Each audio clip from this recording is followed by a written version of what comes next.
गिबियावनो बयखौबो आंनि चेनेलाव बरायनानै लाग्रोबाय। आंनि चेनेलाव गोदानब्ला अननानै चेनेलखौ साबस्क्राइब खालामनानै लादो जाहाथे सानफ्रोमबोनि खौरांखौ मोननो हायो। दासिमनि मोननैसो खौरांफोरा जाबाय। बिटिआर सरकारनि अनसुंथाइ मोननानै गसाइगाव दुमबाजार गामिनि रायजो राजाफोरा जयै गामिनि दालांखौ फाहामनानै लादों।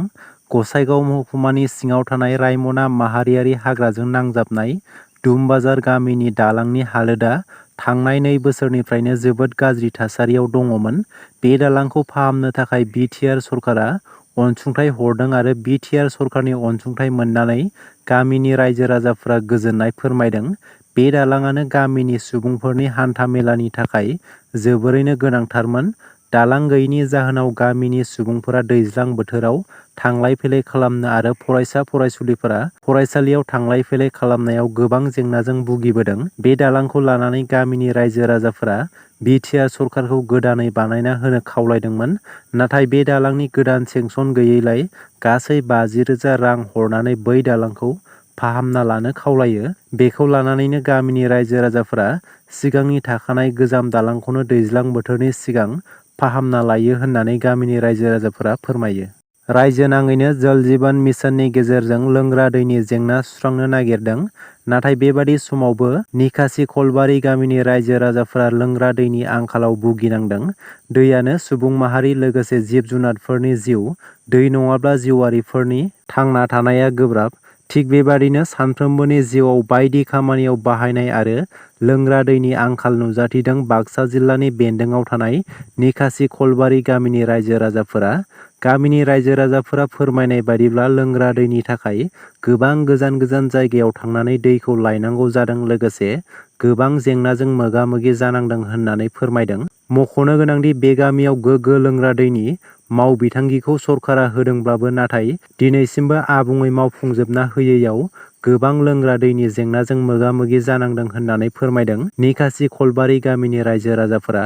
बेनिखायनो गामिनि रायजो राजाफोरा सरकारखौ थाबैनो लोंग्रा दैनि सायाव राहा लानो खावलायदों।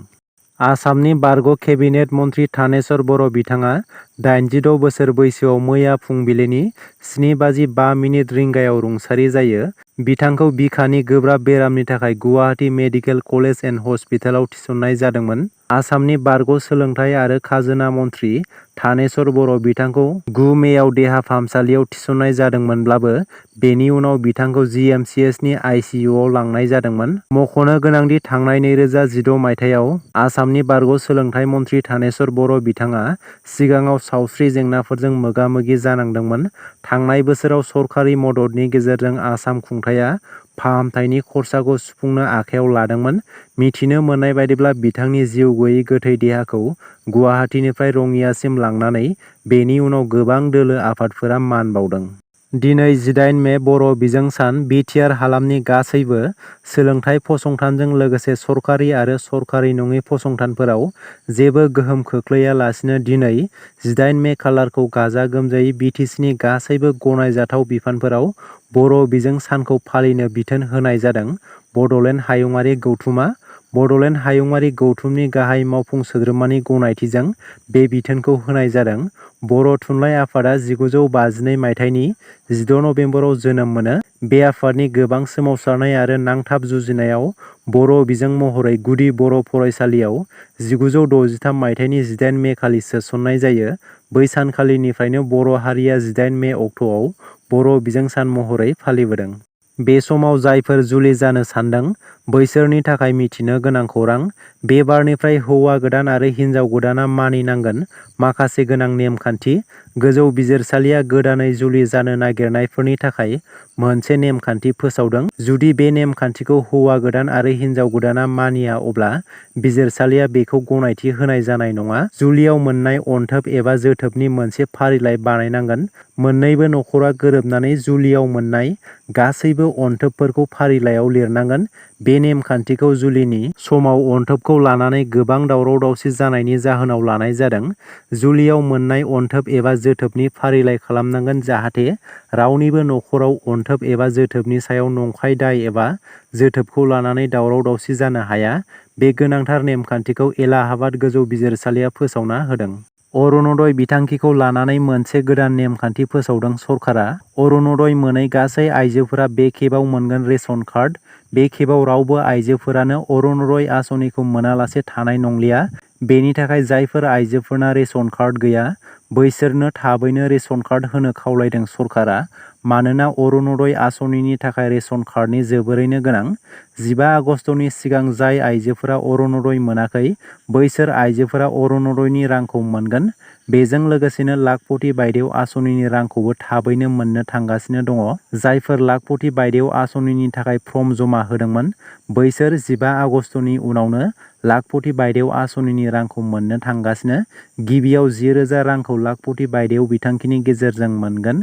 बे खेबाव गासै आइजोफोरा अरुण'दय बिथांखिनि रां आरो लाखपति बायदेव बिथांखिनि रांखौ मोननो थांगासिनो दं। जायफोरना रेशन कार्ड गैया एबा बानायाखै अब्ला थाबैनो बानायनानै लादो। रेशन कार्ड मोनखांनायनि उनावनो अरुण'दय बिथांखिनि रांखौ मोननो हागोन होननानै सरकारा फोसावना होदों। रासिया आरो सा करियानि गोथौ सोमोन्दोखौ लानानै आमेरिकाया गोख्रों एक्सन लादों। आमेरिकाया गोख्रों एक्सन लानानै रासियानि फसंथानफोरखौ होबथानो बाथ्रा फोसावदों। आमेरिकाया बुंदों दरनै हादरनि गेजेराव गोथौ सोमोन्दोआ मुलुगारि रैखाथि आरो हारिमायारि गुनद्रासा फोसावदिङै बेबस्थानि थाखाय खैफोद गोनां। बेनि थाखायनो आमेरिकाया डेम'क्रेटिक पिपल्स रिपाब्लिक अफ करिया एबा DPRK आरो रासियान फेडारेशननि गेजेराव मिलिटारि इकुइपमेन्ट एन्ड कम्पनेन्ट्सनि ट्रान्सफार खालामनायाव थाफादेरनाय सा 5 रासियानि सुबुंफोर आरो फसंथानफोरखौ होबथादों।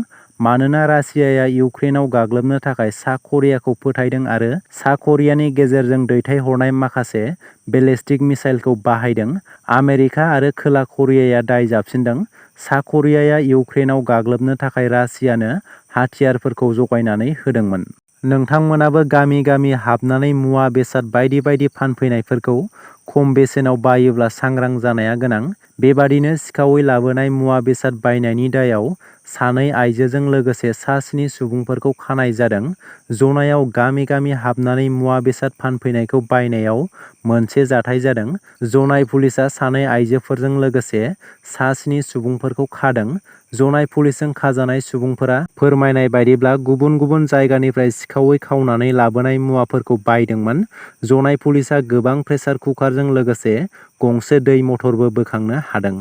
काजिरङा माहारियारि हाग्रामा आरो टाइगार रिजार्भआव जिब साफारिनि सिबिथायखौ 31 मेसिम फोलावनानै होदों। काजिरङा माहारियारि हाग्रामानि अथ'रिटिआ सोलिबाय थानाय दावबायारि बोथोरनि थाखाय माहारियारि हाग्रामायाव दावबायारिफोरनि थाखाय जिब साफारिनि सिबिथायखौ 31 मेसिम फोलावबाय। सरासनस्रायै दैज्लां बोथोरनि थाखाय काजिरङा माहारियारि पार्कआ बोसोरफ्रोमबो जुननिफ्राय सेप्तेम्बर दानसिम बन्द थायो। मख'नो गोनांदि सानजा आसामाव वाइल्डलाइफ डिभिजननि खोन्दोआरि हाग्रा मावख'गिरिया दावबायारिफोरनि थाखाय इउनेस्क'नि वर्ल्ड हेरिटेज साइट काजिरङा माहारियारि हाग्रामा आरो टाइगार रिजार्भखौ बन्द खालामनो फोसावदों।